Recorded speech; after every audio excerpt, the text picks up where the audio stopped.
사랑하는 자녀의 밝은 미래를 위해서 언제나 최선을 다하시는 모든 부모님들께 응원과 격려의 말씀을 드립니다. 그리고 이 영상을 보시는 많은 우리 사랑하는 학생들, 우리 학생들에게도 응원과 격려의 말씀을 드립니다. 제 영상에는 본의 아니게 성적 이야기를 많이 하게 되고 대학 이야기를 참 많이 하게 되는데, 이 학생들이 혹시 여기 선생님이 명문대 가라고 그러는가 보다, 또 공부 열심히 해서 1등급 받아야 된다고, 그런 아이들만 성공한다고 이렇게 오해를 안 하셨으면 참 좋겠습니다. 제가 청소년 상담 공부를 하게 된 배경도, 또 지금처럼 밝은 미래 교육이라는 교육 사업을 하게 된 이유도 실은 제 청소년기가 참 많이 힘들고 우울했고 어려웠습니다.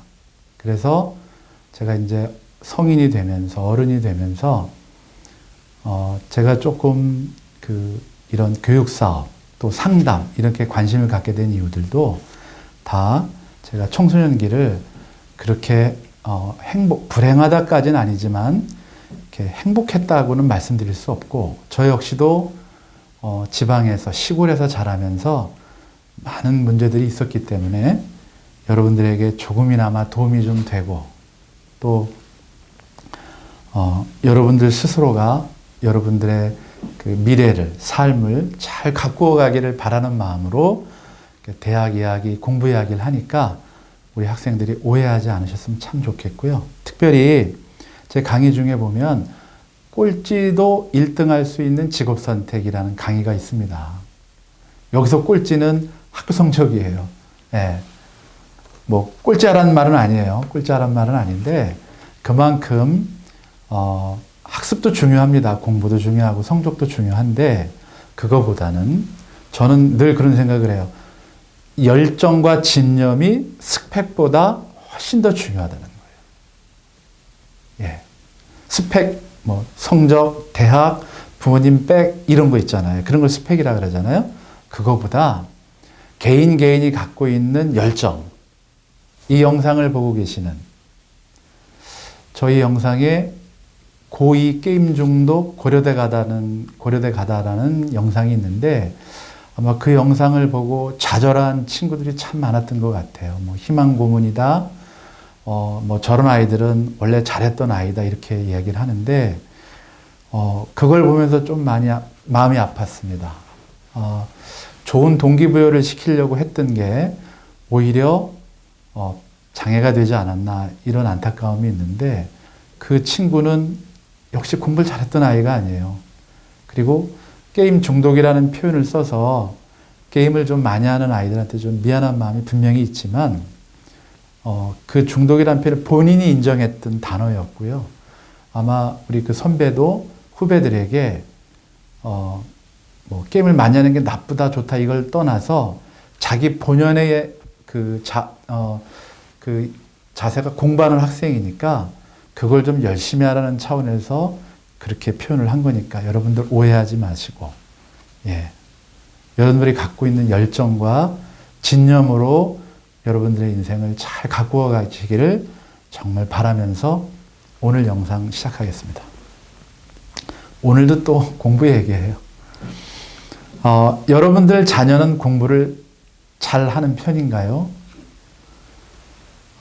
예전에는 뭐 부모님들끼리 니네 공부 잘하니? 이런 거 이렇게 어렵게, 힘들게 하지 않았는데, 요즘은 이런 질문 안 합니다, 서로. 자존심도 많이들 상하시고, 또 민감한 부분이다 보니까 이런 얘기를 잘 안 해요. 서로 이렇게 프라이버시, 뭐 자존심, 이렇다 보니까요.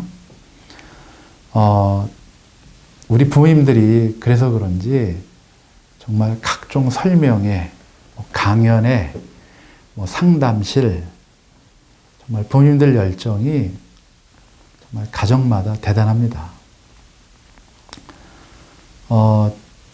제가 이런 일을 해온 지 20여 년이 넘었죠. 이런 일을 하면서 학생들을 많이 만났습니다. 그러다 보니까 전교 1등부터 꼴찌라는 표현이 좀 그렇습니다만 꼴찌하는 친구들까지 많이 만났습니다. 이렇게 학생들을 만날 때 제가 주로 보는 데이터가 있어요. 자료가 있는데, 뭐 학생 성격 유형, 뭐 적성 유형, 또 심리적으로 안정감 있는지를 보기 위해서 정서행동 평가 자료 같은 거. 그리고 무엇보다도 학생 생활 기록부라는 여러분들 그 학교 생활하는 모든 면이 기록되어 있는 그 학생 기록부를 자주 봅니다. 특별히 이제 학생 생활 기록부에는 성적표가 포함되어 있죠. 초등학교 때는 보니까 뭐 매우 잘함, 보통 뭐 이런 식으로 이렇게 표현이 되어 있고, 이제 중학교 때는 수미양가 이렇게 평가를 하고 석차 평가, 그러니까 랭킹은 안 매게 되더라고요. 근데 고등학교 올라가면 이제 좀 무섭죠. 전교 석차가 나옵니다. 전 세계에서 성적으로 학생들 등수를 매기는 나라가 있겠죠, 어딘가에는. 그런데 제가 알고 있는 미국 교육에는 없습니다, 사실은. 우리나라는 이제 그 석차 등급으로 등급을 9등급을 했죠. 1등급부터 9등급까지. 그리고 몇 등 했는지까지, 뭐 300명 중에 몇 등 했는지까지 아주 냉정하게 표시가 됩니다. 그러다 보니까 뭐 부모님들도 그렇고 학생들도 그렇고 좌절감도 많이 갖게 되고요. 참 어렵습니다. 자, 이렇게 성적표를 보는 일을 많이 해왔는데요. 그 성적표를 보다 보니까 두 가지 큰 특징이 있더라고요. 첫 번째는 어떤 게 있었냐면, 중학교 1학년, 2학년 때까지는 상위권을 유지하다가 중3이 되면서 갑자기 이렇게 성적이 좀 떨어지는 유형. 물론 이제 고등학교까지 가면서 계속 낮아지더라고요. 이런 성적 특징이 하나 있었고, 두 번째는 중학교 1학년, 2학년 때까지는 뭐 중간 또는 중간 조금 더 아주 상위권 학생은 아닌데, 중학교 3학년 때부터 갑자기 성적이 이제 수가 많아지는 상위권으로 올라가는 학생들이 이렇게 좀 대비적으로 이런 현상이 나타났어요. 놀랐습니다. 그래서 이게 어떤 이유일까 제 나름대로 생각해 보면, 사춘기를 겪으면서 아이들이 이렇게 좀 현상이 나타나지 않나 이런 생각이 드는데, 제가 부모님들한테 한번 여쭤봤어요. 부모님들이 보시기에는 어떤 원인이 있을 것 같냐 이렇게 여쭤보니까, 첫 번째 부류, 그러니까 중학교 1학년, 2학년 때까지는 좀 성적이 잘 나왔는데 중3이 되면서 떨어지는 학생의 부모님들은 이유를 물어보면 잘 모르겠다라는 말씀들을 많이 하셨어요. 그리고 이제 또 뭐 아이가 스마트폰을 많이 한다. 밤늦게까지 뭐 아이들 뭐 카톡이라든가 SNS를 통해서 친구들하고 대화를 많이 하고 학교나 학원 가서 좀 잘 것 같다. 이런 이야기들을 좀 하는 편이었고요. 두 번째 특징, 성적이 중3이 되면서 이렇게 올라가는 아이들의 부모님들은 역시 이유를 잘 못 찾았는데 이런 말씀을 하셨어요. 아이가 갑자기 공부를 하더라. 이유는 잘 모르겠는데 아마 공부를 좀 해야 되겠다는 동기부여가 된 것 같다. 이렇게 이제 말씀들을 하셨어요. 공부. 우선 이걸 분석하기 전에 공부란 무엇일까? 학습이란 무엇일까를 제 나름대로 한번 정의해 봤는데요. 그게 뭐냐면, 다 아시는 내용이죠. 타인의 지식을 내 지식으로 만드는 작업이 공부예요. 타인의 지식을 내 지식으로 만드는 것.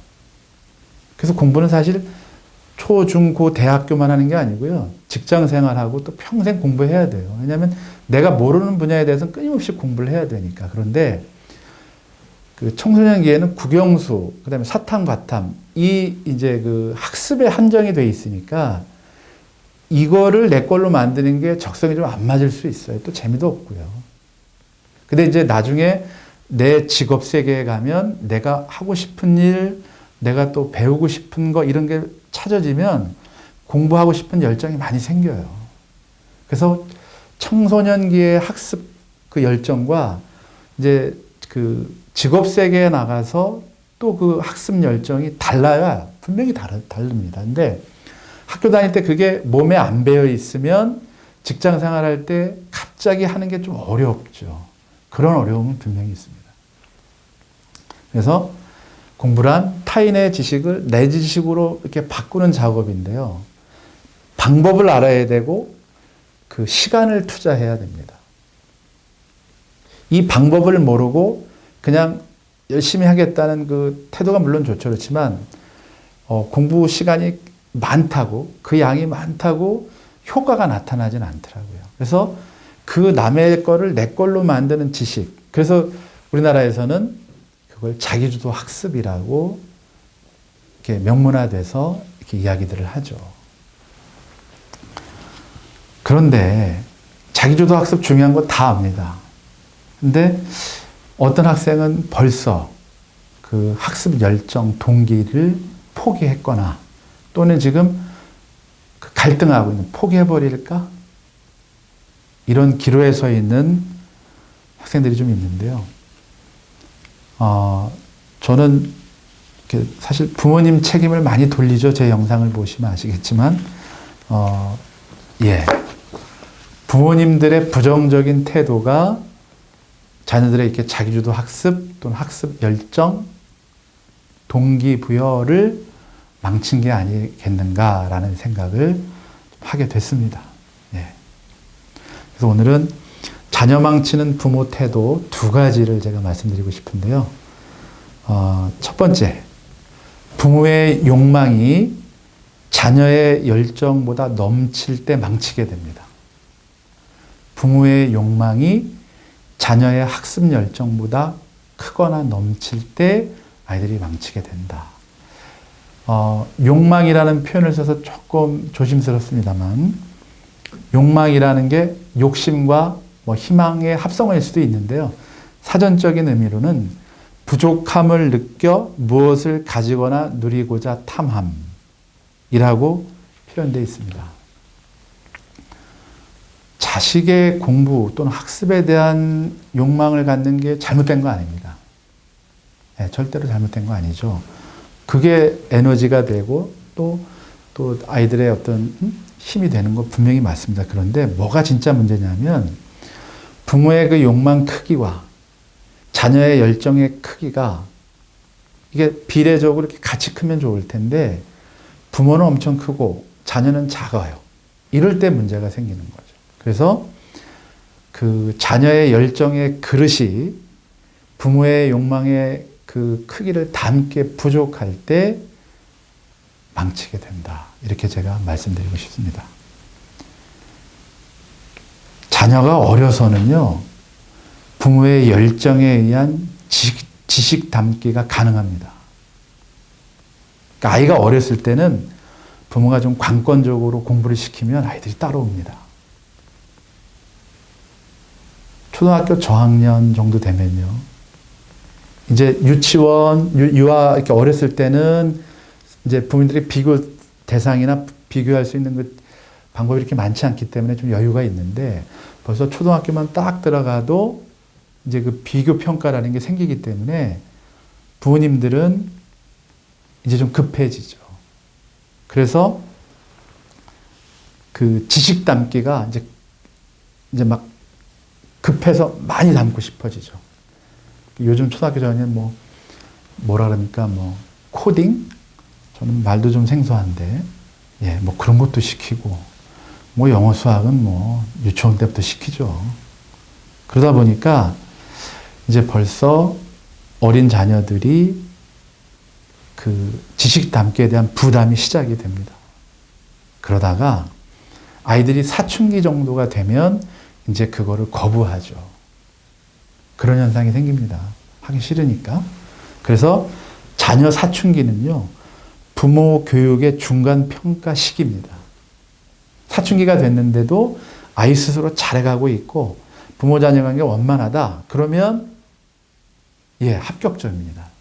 그런데 중3, 딱 거기 그 일치가 되죠. 그 시기가 중3 정도 됐을 때 자녀가 학습을 거부하거나 부모의 학습 열정을 거부하거나 또 부모가 해주는 플랜을 거부하면 이제는 자녀에 대한 지식 담기를 멈춰야 될 때입니다. 그리고 그 지식 담기를 멈추고 자녀의 열정의 그릇을 그 크기를 키워줄 때가 된 겁니다. 이제 여기서 이제 많은 부모님들이 저에게 그 그릇이 깨졌다 이런 표현을 많이 하시는데 그래서 깨지진 않습니다. 예, 그릇이 깨진 게 아니고 그릇이 작습니다. 그래서 그 그릇을 열정의 그릇을 키우는 게 자녀 사춘기 때 부모의 진정한 교육입니다. 자칫 잘못하다간요, 아이의 그릇이 작은데 부모가 그 열심과 열정이 있죠. 자녀 잘 되라고. 그래서 그 작은 그릇에 그 지식 담기를 아슬아슬하게 공든 탑을 쌓기 시작을 하면 무너지는 건 시간 문제입니다. 제가 제일 안타까운 게 부모님은 정말 좋은 마인드로 아이의 미래를 위해서 아이가 잘 되려고 좋은 선생님도 찾고 좋은 학원도 찾고 이렇게 하는데 어느 순간 아이가 부모의 그런 마음을 거부하는 거예요. 그러면 그 공든 탑이 무너지는 거죠. 그래서 이제 공부 안 해도 괜찮고 좀 덜해도 괜찮으니까 관계라도 회복시켜 보려고 부단히 부모님들이 애를 쓰는데 늦은 감이 분명히 있죠. 저는 그렇게 아슬아슬한 그 공든탑 쌓기, 지식 쌓기를 하시다가 너무 이제 관계가 깨지고 힘들어 하시는 부모님들을 많이 만나왔어요. 예. 스마트폰 중독도 참 문제가 많지만 그 원인이 사실은 여기에서 비롯된 게 굉장히 많습니다. 한번 지난 시간들을 한번 잘 이렇게 생각해 보시면 아마 좀 이해가 되시겠다 싶습니다. 그래서 제가 부모님들께 부탁드리고 싶은 거는요. 학교, 학원, 독서실, 과외 이거 해야 됩니다. 그렇지만 그것으로는 아이들 그릇이 커지지 않습니다. 자녀의 열정을 그릇을 키우는 방법은요. 여러분들 입시생이지만 가족 행사에 참여시키십시오. 여름 휴가도 같이 가시고요. 겨울에 눈 구경도 좀 다니시고요. 교회나 종교 행사에 참여시키십시오. 예. 친구 모임에 나갈 수 있도록 허락해 주셔도 됩니다. 운동할 수 있는 기회를 주시고요. 또는 프로 선수들이 뛰고 있는 축구장, 농구장, 야구장에 가셔서 그 프로 선수들의 프로 정신을 배우시게 해 주십시오. 배우게. 그리고 느끼게. 그리고 공부를 프로처럼 한다는 게 무엇인지 생각해 볼 수 있는 기회를 한번 주십시오. 제 동영상 중에 그런 말씀 있죠. 공부도 프로처럼 하라는 거 꼭 한번 생각해 보시고. 그리고 자녀와 함께 뮤지컬도 보러 가시고 연극도 보러 가게 하십시오. 그래서 그 배우들의 열정을 느끼고 자녀의 열정의 그릇을 키우게 해 주십시오. 만약에 혹시 부모님들 중에 재정적인 여유가 되신다면 우리 밝은 미래 교육이 하고 있는 미국 교환학생 프로그램 한번 참여해 주시면 참 좋습니다. 제가 한 2천여 명의 학생들을 이렇게 참여시켜 봤는데요. 정말 아이들의 그 열정의 크기가 남다르게 커집니다. 그리고 자기가 학생이면 학생 또는 이제 대학생이면 대학생 이렇게 그 시기에 맞게끔 자기 그 진로를 잘 개척하는 그런 선배들을 많이 봤습니다. 부담은 갖지 마시고요. 네. 부모의 욕망이 자녀의 열정 그릇보다 커서 자녀를 망치지 않도록 꼭 주의를 기울여 주시기 바랍니다. 두 번째, 자녀를 망치는 부모의 태도 두 번째는요. 부모가 자녀의 핵심 감정을 모르면, 인정하지 않으면 망치게 됩니다. 부모가 자녀가 현재 가지고 있는 핵심 감정이 무엇일까? 이거를 더 잘 살펴야 됩니다. 이제 아이들이 학교를 다니기 시작하면서부터 아이들이 제일 힘들어하는 문제가 혹시 뭔지 아세요? 뭐 친구 문제, 뭐 여러 가지 문제가 있을 수 있죠. 공부 이런 건데 사실은요. 내면 깊숙이에 자유가 문제입니다. 대한민국 자유가 있죠. 그죠? 근데 학생들에게는 자유가 없어요. 어떤 자유냐 하면요. 본능적인 자유입니다. 아이들이 태어나면서부터 갖고 있는 본능적인 자유. 이런 거죠. 먹고 싶을 때 먹고, 놀고 싶을 때 놀고, 자고 싶을 때 자고, 예.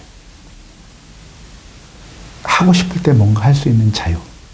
이 자유가 초등학교를 진학하면서부터 부모님들의 학습 열정으로 침해를 받습니다. 근데 아이들은 몰라요. 남들도 하고 있으니까. 그런데 무의식 속에 이게 점점 쌓이다 보면 아이들은 자기도 모르는 사이에 내 안에 불안과 두려움이 생기게 됩니다. 대한민국 학생들이 제일 힘들어하는 문제는 자유가 없다는 겁니다. 공부해야 돼요. 학원 다녀야 돼요. 대학 가야 돼요. 물론 이건 기본이니까 해야 되죠. 그런데 내가 하고 싶을 때,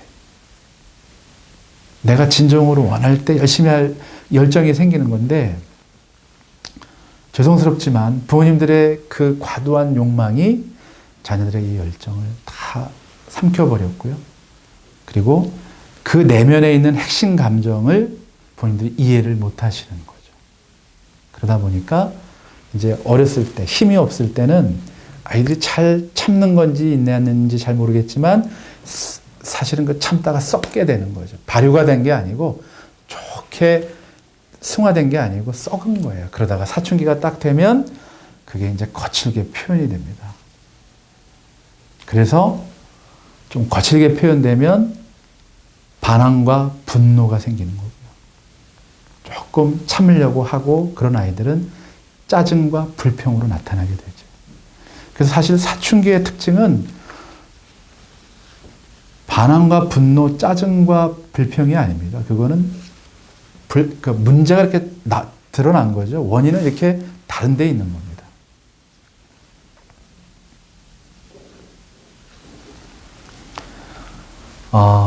놀랍게도요, 우리 아이들 스스로 잘 되고 싶은 긍정적인 욕구가 상당히 많습니다. 데이터에 보면 공부를 잘하건 못하건 또는 학교 생활을 잘하건 못하건 7, 80%의 학생들은 내가 성적이 이렇게 부족할지라도 내가 지금 현실에 열심히 살지 않을지라도 나는 나중에 잘 되고 싶다는 긍정적인 욕구를 다 갖고 있습니다. 부모님들의 혼이 나도 부모님들 함부로 나 막 살 거야. 나 공부 안 한다니까. 설령 이렇게 불평불만을 얘기하더라도 아이들 마음속에는 나 정말 잘 되고 싶다는 그런 생각을 다 갖고 있습니다. 그런데 이 긍정적인 욕구, 기대, 막연하지만 이런 희망들이 왜 무너지느냐 하면 제가 지금 금방 말씀드렸죠. 본능적인 자유를 누리고 싶은 그 자유를 침해당하면 불안과 두려움이 생기면서 또 부모님에게 이런 부정 욕구를 드러냈음에도 불구하고 부모님들이 이 부정 욕구를 잘 처리하지 못하면 그러면 아이들이 자기 스스로 동기부여가 또는 하고 싶은 마음들을 놔버립니다. 평소에 아무리 칭찬과 격려를 많이 할지라도 아이들이 하기 싫어. 그냥 싫어. 이렇게 본능적인 이야기를 할 때 그것을 잘 받아들였을 때 그래서 99가지 긍정적인 걸 잘 했을지라도 이 한 가지 부정 욕구를 처리를 못하면 참 불행하게도 아이들이 이 한 가지 때문에 넘어지는 경우가 참 많습니다. 그래서 이 부정적 욕구를 뭐 전문가들도 처리하기 어렵습니다. 이거는 왜? 이건 본능적인 거기 때문에요. 아이들마다 다 달라요. 부모님도 다르고 배우자들도 다르잖아요. 그래서 이럴 때는 좀 기다려 주셔야 되고요. 그리고 기다리시면서 또는 부모님들이 화가 나죠. 이렇게 공을 들이고 어렸을 때 공부로 성공할 것 같았었는데 이제 정말로 열심히 해야 될 때인데 아이가 이렇게 주저앉게 되면 화가 납니다. 분노도 생기고 배신감도 느끼죠. 그런데 꼭 하지 말아야 돼. 정말 이것만은 하지 말아야 돼. 세 가지 말씀드려볼게요. 첫 번째는 너 때문에 내가 정말 미치겠어. 도대체 엄마가 뭘 어떻게 하라는 거야? 내 이제 미치겠어. 넌 누구 닮아서 그래? 엄마 아빠는 안 그랬는데 너는 생각이라는 걸 하고 사니? 너 맨날 대충대충 하니까 그 모양이지. 너 때문에 내가 정말 미치겠다. 네. 이런 말은 하시면 안 됩니다. 두 번째, 너 때문에 창피해서 누굴 못 만나겠다. 만나기 싫다.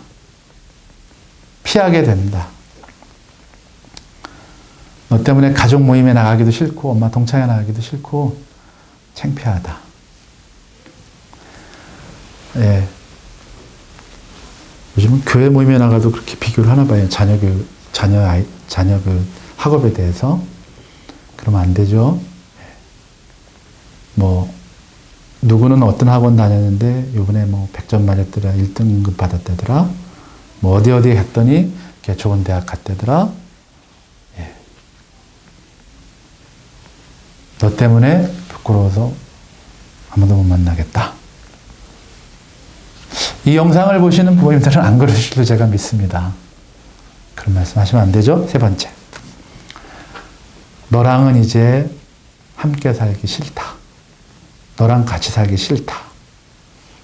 난 포기했다. 엄마 이제 너한테 신경 안 쓸 거야. 아빠 너한테 생각 끊었다. 네 인생 네가 알아서 해라. 나는 포기했다. 아무리 화가 나도 아무리 진짜 이해가 안 되셔도 농담이건 뭐 절대로 그런 말씀하시면 안 되죠. 그 대신 이렇게 말씀해 주세요. 너 지금 많이 속상하고 짜증난 것 같다. 네 마음 지금 어떠니? 네 마음을 엄마한테 얘기해 줄 수 있어? 아빠한테 얘기해 줄 수 있어? 지금 말하고 싶지 않으면 나중에 얘기해 줘. 그리고 마지막 말이 중요해요. 아빠는 언제나 내 편이다. 엄마는 언제나 내 편이다. 아침에 아이가 학교 갈 때 물론 사랑한다는 고백이 최고죠. 사랑한다는 말은 최고의 그거 이상 말이 없어요. 학교 가서 공부 열심히 해라. 끝나고 일찍 와라. 학원 늦지 않게 와라. 이런 말씀 하지 마시고요. 아들, 엄마가 아들 사랑하는 거 알지? 딸, 아빠가 우리 딸 사랑하는 거 알지? 아빠는 내 편이야. 부모님들이 잊지 말아야 될 말이 그거예요. 아빠 널 사랑한다. 아빠는 내 편이다. 이 두 말만 잊어버리지 않으시면 우리 아이들 마음속에 우리 엄마가 내 편이구나, 우리 아빠가 내 편이구나, 우리 부모님은 언제나 날 사랑하시는 거라만 잊지 않고 알고 있으면요, 그 아이는 진로교육, 진로계 그런 거 안 짜줘도 됩니다. 아까 제가 말씀드렸죠? 아이들은 누구나 다 잘 되고 싶어요. 공부를 잘하든 못하든 조금 말썽을 부리든 안 부리든 다 잘하고 싶은 거예요. 그게 인간이잖아요. 그런데 그 씨에 열매를 맺게 하는 거는 부모님들의 사랑과 관심과 격려예요. 공부는 선생님들이 시키는 거지 부모님들이 시키려고 하면 안 돼요. 또 시켜도요, 학생이 내 것으로 만드는 그 작업을 본인이 해야 돼요.